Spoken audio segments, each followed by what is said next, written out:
Finally अपने सारे पुराने बेसिक कॉन्सेप्ट्स, बेसिक थ्योरीज को खत्म करके अब हम एक नए चैप्टर की तरफ बढ़ रहे हैं।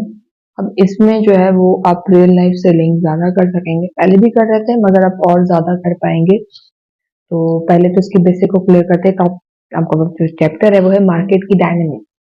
देखिए हम लोग डिमांड और सप्लाई को देखने वाले हैं। Demand, supply, higher prices, all of those things मैंने कई बार तस्करा किया और ये भी बताया कि अभी दिस सच बेसिक लेवल आपके पास समझ में आनी मुश्किल है कि कैसे सप्लाई का ज्यादा होना कीमत को कम कर देता है और सप्लाई का कम होना मार्केट के अंदर जो है वो कीमतें बढ़ा देता है। इस सब कुछ अब आप लोग पढ़ेंगे। ठीक है, तो वन बाय वन हम इन दोनों को शुरू करेंगे। पहले मैं डिमांड, डिमांड की थ्योरी, देन उसकी सप्लाई, सप्लाई की थ्योरी डिटेल में पढ़ेंगे। देन हम लोग उनका इंटरेक्शन पढ़ेंगे कि जहाँ मार्केट इंटरेक्ट होती है तो वहां पे हम लोग किन चीजों को फेस करेंगे, सारी चीजें। उससे पहले ये चीज आनी जरूरी है कि what is the importance of reading this and इसका हिस्टोरिकल कॉन्टेक्स्ट क्या है। तो अगर मैं हिस्टोरिकल कॉन्टेक्स्ट को यहाँ पे मेंशन करूँ,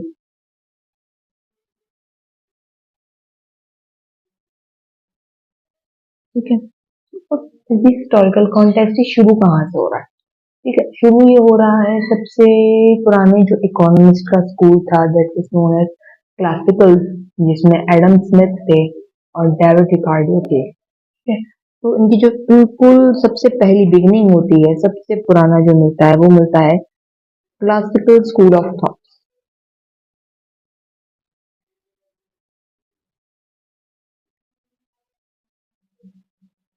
ठीक है, ये बेसिकली ये कहते थे कि सप्लाई और डिमांड जो है वो खुद मार्केट की प्राइसेस को डिटरमाइन करते हैं। ठीक है, यानी इनके पास जो कॉन्सेप्ट था वो था इनविजिबल हैंड्स का। अब at this point I can understand, ये बात समझनी काफी मुश्किल भी हो सकती है आप लोगों के लिए, but just try to understand. इसको डिटेल में एक बार फिर तस्करा जब इसकी जरूरत पड़ेगी मैं आप लोगों को समझा दूंगी जब हम मार्केट की इंट्रैक्शन को पढ़ रहे होंगे। ठीक है, तो इनविजिबल हैंड्स का वो कहते थे कि आपके डिमांड और सप्लाई जो है, एंड सप्लाई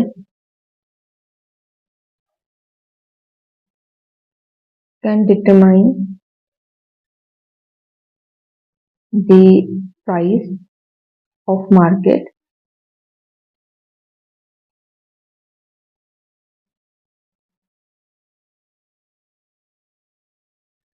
ठीक है, ऑन देयर ओन बेसिकली।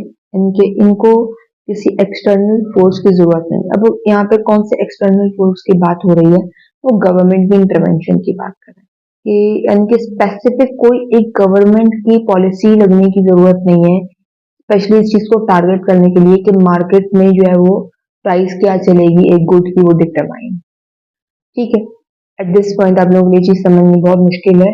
मुझे इस चीज का अंदाजा है। अगर आप लोग क्लासिकल इकोनॉमी और केनेडियन इकोनॉमी की अजम्पशंस क्या हैं, वो कैसे ड्राइव हुए, सारा कुछ पढ़ना चाहते हैं, सीखना चाहते हैं, तो मेरी मैक्रो इकोनॉमिक्स की सीरीज एक बनी हुई प्लेलिस्ट, अगर आप लोगों का इरादा है तो आप लोग उसको देख के इसके बेसिक्स थोड़ा से क्लियर कर सकते हैं कि ये स्कूल्स ऑफ थॉट्स जो है ये कौन सी सिचुएशंस बनी थी जिन पे ये इमर्ज हुए थे। उसमें जब उसकी एजम्पशंस को आप लोग पढ़ेंगे, वो मैंने काफी डिटेल में एक्सप्लेन की हुई है, तो आप लोगों को काफी चीजें क्लियर हो जाएंगी। ठीक है, इसके बाद अगले जो आते थे वो आते थे एल्फ्रेड मार्शल। ठीक है, अब एल्फ्रेड मार्शल भी एक बहुत अच्छे रिनोन इकोनॉमिस्ट रहे हैं, हिस्टोरिकल, और इनके बहुत सारे थ्योरीज पढ़ी जाती हैं in multiple branches of economics. So ठीक है, सो डिमांड सप्लाई जो है वो डिटरमाइन होती है मार्केट में और अपनी मर्जी से डिटरमाइन होती है। मगर जब आपके पास हमारे अगले आए, दैट वाज अल्फ्रेड मार्शल। ठीक है, और इसने जो है वो डिमांड की थ्योरी पूरी फॉर्म की थी।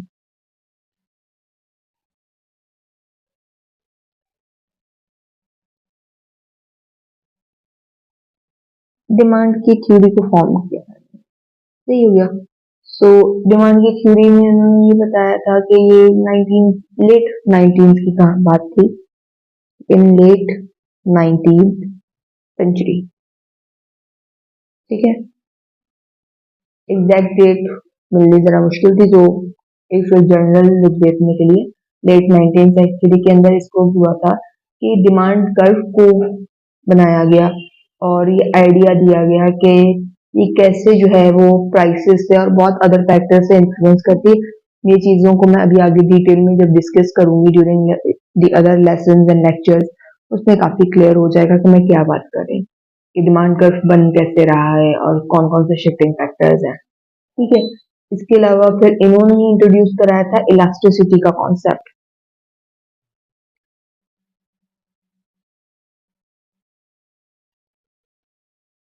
Concept of elasticity, and let me be clear with this concept of elasticity, इसकी बहुत इम्पोर्टेंस है, इसकी इम्पोर्टेंस लफ्जों में बयान नहीं हो सकती, इतनी इम्पोर्टेंस है इसकी। एंड ये ड्राइव यहाँ पे हुआ था, बट सेम आइडिया को डिफरेंट जगहों पे यूज किया जाता है एंड इट्स रियली बेनिफिशियल। ये भी इंशाल्लाह जल्द चैनल के ऊपर मौजूद होगा, आप लोग उसमें देखिएगा and you will get the idea such a wow concept. Moving forward, अब जब इसको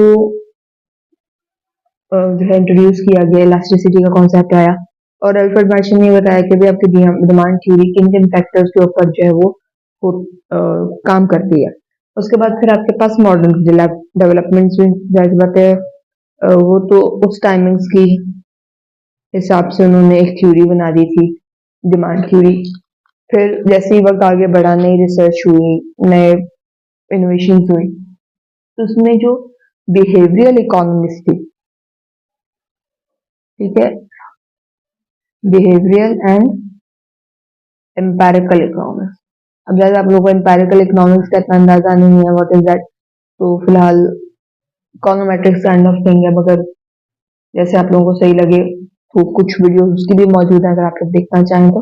अदरवाइज बिहेवियरल इकोनॉमिक्स में ये था कि हाउ अ ह्यूमन पर्सन और individual human being behaves do a certain change, या एक ह्यूमन का बिहेवियर जो है वो डिमांड को कैसे डिटरमाइन करेगा। तो कुछ इसके भी फैक्टर्स हैं जो कि मैंने आगे जब मैं उनकी केसेस करवाऊंगी तो आप लोगों को समझ में आ जाएंगे। ठीक है, तो बहुत सारे इवन साइकोलॉजिकल फैक्टर्स को इसके अंदर जो है वो इंट्रोड्यूस किया गया। ठीक है, of psychological, sorry for my spelling if I am wrong with that, कोशिश करती हूँ कि मैं सही स्पेलिंग ही लिखूं। आई होप सो मैंने सही लिखा, अगर सही ना हो तो प्लीज कमेंट सेक्शन में सही स्पेलिंग लिख दीजिएगा। साइकोलॉजिकल इंसाइट्स को जो है इसमें इनकॉर्पोरेट किया गया और इसमें देखा गया कि जो रियल वर्ल्ड में कंज्यूमर्स थे उनका बिहेवियर कैसा और वो डिमांड को कैसे डिटरमाइन कर रहे हैं। ठीक है, तो ये तो इसका एक हिस्टोरिकल एस्पेक्ट हो गया। अब why it is it such important part, क्या इम्पोर्टेंस है इसकी, क्यों इम्पोर्टेंस है इसकी। तो importance of this market analysis, first of all demand की इम्पोर्टेंस। चलिए अगर फिर मैं भी सिर्फ और सिर्फ इम्पोर्टेंस ऑफ डिमांड की बात करती हूँ। ठीक है, इम्पोर्टेंस ऑफ डिमांड थ्योरी,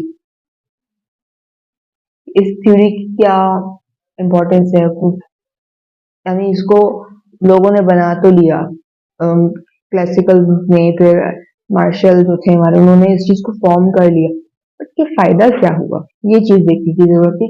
तो ये बहुत इंपॉर्टेंट रोल प्ले करता है डिसीजन मेकिंग के अंदर।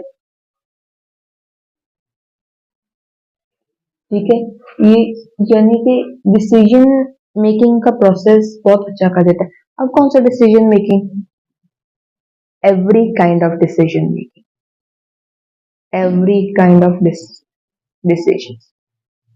घर की ग्रोसरी में क्या आएगा क्या नहीं आएगा, कितने का होना चाहिए, till choosing the car which is drive in front of your house, हर चीज इसके अंदर शामिल है। ठीक है, सब कुछ इसके अंदर जो है वो शामिल होगा, डिसीजन मेकिंग को बहुत स्ट्रॉन्ग कर देता है। इवन बिजनेस मैन और पॉलिसी मेकर्स के लिए बहुत ये जो है वो बेटर बहुत बेहतरीन थ्योरी साबित हुई, ताकि वो लोगों के ट्रेंड्स को जो है वो एंड पॉलिसी मेकर्स के लिए बहुत अच्छी साबित हुई, क्योंकि using this demand concepts and इलास्टिसिटीज concept जो है वो एक ट्रेंड देख सकते थे कि लोगों का रुझान किस तरफ जा रहा है, और उस ट्रेंड को देखते हुए ही वो जो है प्रोडक्शंस कर लेते थे, या फोरकास्टिंग आप कह लें कि फोरकास्टिंग कर लिया करते थे। प्रोडक्शन नहीं कहना चाहिए, फोरकास्टिंग जो आप लोग को सही लगे आप लोग वो वर्ड यूज कर दीजिए, फोरकास्टिंग के लिए यूज कर लेते थे। तो नो डाउट इसने बहुत हेल्पफुल रही from that early late 19th century till now it's doing really great.